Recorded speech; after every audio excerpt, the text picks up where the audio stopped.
एक क्वेश्चन पूछेंगे। नमस्ते। पहले किसानों का साल आप बोल रहे थे कि पूरा रहने वाला है, तेजी रहेगी, ऐसा रहेगा वैसा रहेगा। हमने बीच में कवर करा था कि सोयाबीन के अंदर बड़ी गिरावट देखने को मिलेगी और ये करेक्शन देखने को मिलेगा। मुझे पता है फंडामेंटल्स, लेकिन मैं चाहता हूं आप थोड़ा सा फंडामेंटल्स को एलाबोरेट करें।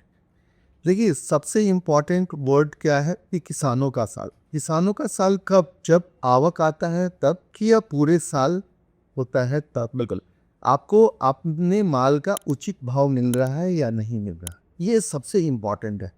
अब हमने क्या देखा कि जून में डेफिसिट बहुत भयानक, लेकिन जुलाई में बहुत अच्छी बारिश आई और सोयाबीन की फसलों पे बहुत अच्छी आंकड़े आने लग गए।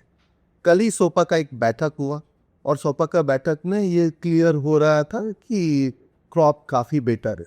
क्रॉप काफ़ी बेटर, जब भी क्रॉप आता है भाव तो संभावित है कि वो नीचे ही आना है। तो हमारा ये कंसर्न है कि अच्छे भावों पे आपको एग्जिट करना चाहिए और किन भावों पे आपको एंट्री करना चाहिए। मेन कंसर्न ये। तो जब हम देख रहे हैं कि सितंबर कम अक्टूबर 1 से लेके 15 अक्टूबर या 20 अक्टूबर, अगर थोड़ा डिले है तो 20 अक्टूबर तक अराइवल पीक होता है, तो उस समय में भाव क्या बॉटम बनेगा। देखिए, अगर मैं बात करूं तो मेरी कोहारा में ही बहुत सारे जब किसान से बात होती है, जब किसी मैं मार्केट के अंदर रहता हूं, तो उनका एक चीज़ है और ये आज से नहीं है, मैं कई सालों से इसका ट्रेंड देख रहा हूं। सोयाबीन दिवाली के पहले जो लो लग जाता है वो आखिरी होता है और दिवाली के बाद इसके अंदर तेजी चालू होती है और एक बड़ी तेजी के रूप में ये निकल के आता है। अब जिस तरह के फंडामेंटल्स हैं, हमने देखा सोयाबीन की बुआई थोड़ी सी लेट हुई, जुलाई में बुआई हुई है क्योंकि पानी पहले रहा नहीं है। अब कंडीशंस जो मार्केट में सुनने को आ रहा है वो काफ़ी अच्छी कंडीशन है, लेकिन मिला जुला है। अगर मैं बात करूं तो यहाँ पे मिली जुली बातचीत है। कुछ लोग बोल रहे हैं फसल बहुत अच्छी है, कुछ लोग बोल रहे हैं कि कुछ बीमारी के कारण फसलें खराब हो सकती हैं, वो तो समय बताएगा।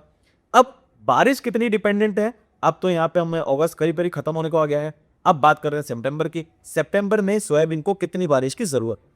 देखिए, 5 से 10 सितंबर तक एक और फुहारे की ज़रूरत है। ऐसे अगर देखा जाए, जो सबसे बड़ा सोयाबीन बेल्ट माना जाता है वो एमपी ही का, और एमपी के सारे एरिया में फसल बहुत अच्छा है। कुछ कुछ मतलब आप हल्के फुल्के हुसैनाबाद ये सब पे अगर आप देखिएगा ना, तो हल्की फुल्की येलो मोजेक करके वो जो आती है, वो उसका एक कंसर्न आने लग गई है। और किस कंडीशन पे है, फ्लावरिंग के स्टेज पे है या उससे पहले वाली कंडीशन है, वो देखने और समझने वाली सब्जेक्ट है। तो भी जैसे जो सर्वे कर रहे हैं उनका सोचना है कि 80% एक्सलेंट कंडीशन पे है। फार्मर बोलते हैं कि 60-65% के एक्सलेंट कंडीशन पे है, तो ये एक अच्छा नंबर होता है।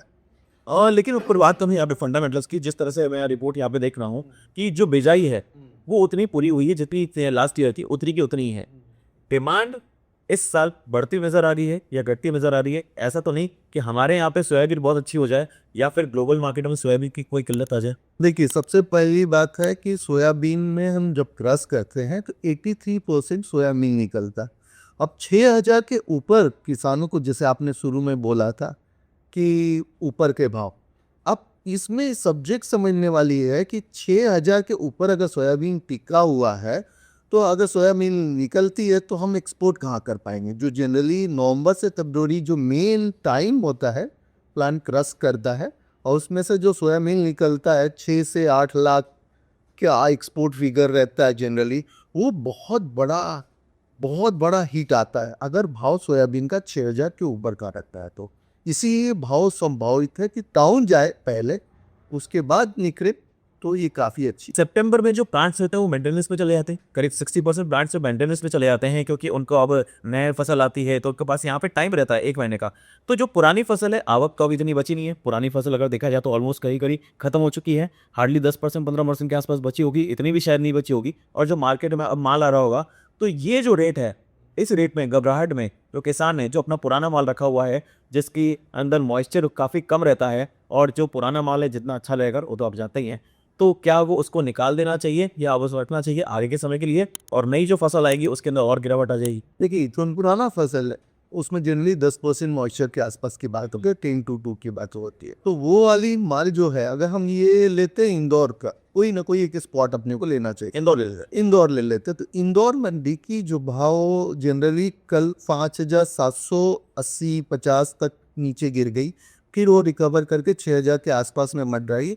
तो 6,200-300 के आसपास में थोड़ा सा माल को कम कर देना चाहिए। और कभी भी आपको जो जब आवक, मैंने क्या बोला कि इसका पीक टाइम जो होता है वो 1 अक्टूबर से लेके 15 अक्टूबर होता है। थोड़ा सा अगर मॉनसून डिले है तो ये थोड़ा लेट होकर 20 अक्टूबर या 25 अक्टूबर तक भी जाएगा। आवक मेजर इसी समय में आती। देखिए बहुत सारी चीज़ें कहीं ना कहीं मुझे लगता है कि प्रकृति जो है मतलब मेंटेन करके चलती है। दिवाली लेट तो शायद इस बार बारिश भी लेट हुई है, क्योंकि दिवाली नवंबर में जा रही है। नवंबर के मतलब स्टार्टिंग नवंबर में है, तो यहाँ पे जो फसल है वो भी कहीं ना कहीं अक्टूबर के लास्ट तक खींचती हुई नजर आ रही है। तो ये सब प्रकृति का नेचर ही होता है। मुझे लगता है कि जिस तरह से हम लोग बात करते हैं कि अगर दिवाली पहले, तो आप देखेंगे बारिश भी पहले चालू हो जाती है। अगर अधिक पास वाला साल होता है तो उस साल थोड़ा सा लेट अगर होती है, तो सारी चीज़ें थोड़ी थोड़ी आपको लेट लगती है। तो ये तो एक प्रकृति का नेचर है, और प्रकृति अपने हिसाब से सारी चीज़ों को एडजस्ट करते हुए चलती है। मुझे लगता है उसमें कोई डाउट नहीं है। लेकिन एक सबसे बड़ा कंसर्न, अगर खराब हुई फसल और सितंबर में जो अल नीनो वाला जो एक भूत मार्केट के अंदर चल रहा है कि मार्केट के अंदर पानी उतना नहीं गिरेगा। ऑलरेडी हमने देखा हुआ है कि अनइवन रेन है इंडिया के अंदर। कुछ जगह बहुत ज़्यादा बारिश हुई है, कुछ जगह बहुत कम बारिश हुई है। तो ये अनइवन रेन तो है, लेकिन इंदौर के हिसाब से आपको केवल फुहार चाहिए, केवल एक फुहार आवे तो भी फसल बहुत अच्छी हो जाएगी। जी, मतलब अगर आप देखिएगा ना, तो अगर सोपा और गवर्नमेंट के आंकड़े में 3 लाख के आंकड़े की डिफरेंस आ रही है। एक 21 गवर्नमेंट मान रही है और सोपा एक 17-90 के आसपास के आंकड़े के पास है, मतलब 3 लाख का। इसमें सबसे बड़ा स्ट्रेस उन्होंने जो दिखाया है वो आपको लातूर बेल्ट है। उसके बाद आपको अगर आप देखिएगा तो औरंगाबाद और पुणे बेल्ट का ही मेजर कंसर्न। लेकिन बहुत बड़ा कंसर्न नहीं, बहुत बड़ा, 3 लाख कोई बड़ा नहीं है। और अगर फर्क भी पड़ेगा तो अगले साल का फर्क पड़ेगा डिमांड सप्लाई में, पोर्ट में कहीं ना कहीं उसको एडजस्ट करा ला लीजिए, लेकिन भाव भी तो आपको 6,000 के पास टिकी हुई है, जो सोयाबीन के एक्सपोर्ट्स को रोकेगी कह लगे।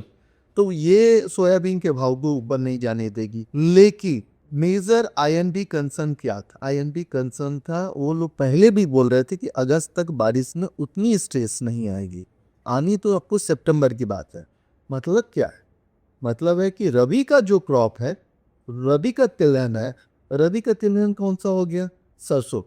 तो जिस तरीका से हमने देखा था कि तेल ऊपर के भाव में बिकने लग गए थे, क्रूड एक कारण था। उसके बाद सब लोग मैंडेट कर रहे थे बायोडीजल के लिए। तो उस समय में जब तेल ऊपर के भाव में बिकने लग गए थे तो सरसों पिराई बहुत होने लग गई थी। तो क्या ये समय में पहली आवक आते ही जो भी भाव टूटे 1 से 20 तक, उस समय में फंडामेंटल तो यही कहता है कि रबी एलिनो का कंसर्न लेके आएगा अगर सरसों की फसल में मार पड़ेगी। एंड दूसरा सबसे बड़ा कंसर्न है, एक तो आपका चार्ट एलसी में क्या बोलता है, बिल्कुल। एक वो, दूसरा बात है यूएस का जो वेदर फोरकास्ट है उसने आपको इंडोनेशिया को लेके बहुत बड़ा कंसर्न दिखाया। वो बोलता है कि इंडिया से ज़्यादा कंसर्न इंडोनेशिया का वेदर को लेके होगा। तो क्या वहाँ का पाम का प्रोडक्शन बहुत इफेक्ट होगा, या अक्टूबर में क्रूड का भी टेंशन बढ़ेगा यूएस ईरान का इशू लेके, क्योंकि नवंबर में ही इलेक्शन। देखिए मैं आपको बात तो सही बोल रहा हूँ। यहाँ पे नवंबर में इलेक्शन है, उसके बाद क्या होता है वो तो सब चीज़ें मैं बता रहा हूँ। इन नवंबर में इलेक्शन है। अब हम बात करते हैं चार्ट्स की। चार्ट्स कभी झूठ नहीं बोलते, वो क्या बोल रहे हैं उसको प्रिडिक्ट करना जरूरी है। अब भी अगर मैं चार्ट्स की बात करूँ तो चार्ट्स ये बोल रहा है कि नवंबर में इलेक्शन है, नवंबर में ही दिवाली है, तो नवंबर तक तो आपको शांति रखनी चाहिए। नवंबर तक आपको शांति रखनी चाहिए। अब रेट यहाँ पे 5700-5800 आ गया है। आप इस पुरानी फसल को तो खरीदने जाएंगे नहीं। अगर आपको खरीदना है तो एक कंसर्न अलग हो गया है, लेकिन मुझे लगता है नई फसल के ऊपर बात करेंगे तो ज़्यादा बेटर रहेगा। तो नई फसल क्या है? नई फसल दिवाली के पहले जो लो लग जाता है वो आखिरी होता है। ये मैं कई सालों से देख रहा हूँ, और दिवाली के बाद इसकी तेजी चालू होती है। अगर मैं सोयाबीन के फंडामेंटल्स की बात करूँ तो जो आप कंसर्न बताने सारे सही हैं। पता नहीं क्या होगा आने वाले 3 महीने 4 महीने, क्योंकि एक बार मैंने सेब क्रूड ऑयल प्रेडिक्ट करा था कि जब ये 5500-5600 चल रहा था। आप कहीं पुराने वीडियोस में जाके देख सकते हैं। मैंने पुराने वीडियोस में क्रूड ऑयल के अंदर क्लियरली बोला था 5500 चल रहा है, 10,886 का हाई लगाएगा। उसके बाद इसने हाई लगाया है 10,999 रुपए का। तो अभी मैं बहुत बड़े टारगेट्स तो नहीं दूंगा सोयाबीन के, लेकिन मुझे लगता है 5500 से लेके 4800 नीचे में मैक्सिमम अगर गिरावट आती है, बहुत ज़्यादा मॉइस्चर वाला माल अगर है, बहुत ज़्यादा मॉइस्चर वगैरह वाला हाल है, तो 4800 भी बिक सकता है। लेकिन 5500 से 4800 बहुत अच्छी रेंज रहेगी अक्टूबर महीने की खरीदारी के लिए। खरीदारी करके चलिए। मुझे नहीं लगता है कि 4000 और 3500 के लेवल वापस से आपको दिखने वाले हैं। थोड़ा सा आपको प्रेशर यहाँ पे देखने को मिलेगा। क्या होगा समय क्या बताएगा और नहीं बता, लेकिन वापस से आपको 6,800 से 7,500 तक के लेवल्स आपको देखने को मिल सकते हैं और मुझे लगता है कि ये लेवल आपको जनवरी और फरवरी में ही देखने को मिल जाएंगे। तो निवेश के लिहाज से अगर बात करूं तो ये साल सोयाबीन के लिए काफी अच्छा हो सकता है। क्या कंसर्न बनेंगे क्या नहीं होगा मुझे नहीं पता, लेकिन मैं जो चार्ट को प्रिडिक्ट कर रहा हूं, चार्ट के हिसाब से 6,800 से 7,500 तक के लेवल्स वापस से देखने को मिल सकते हैं। लेकिन दिवाली के बाद, दिवाली के पहले भी, दिवाली के पहले जितनी मंदी होनी होगी, जितना दबाव आना होगा वो आ जाएगा। उसके बाद दिवाली के बाद इसके अंदर तेजी स्टार्ट करेंगे 6,800 से 7,500। बस शुक्र मनाइएगा कि 7,500 के लेवल को सोयाबीन क्रॉस ना करे।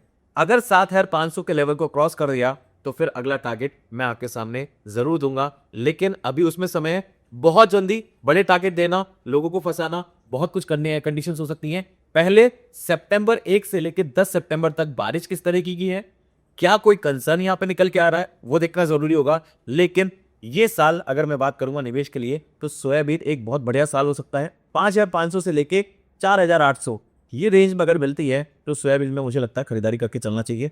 आप क्या कहते हैं?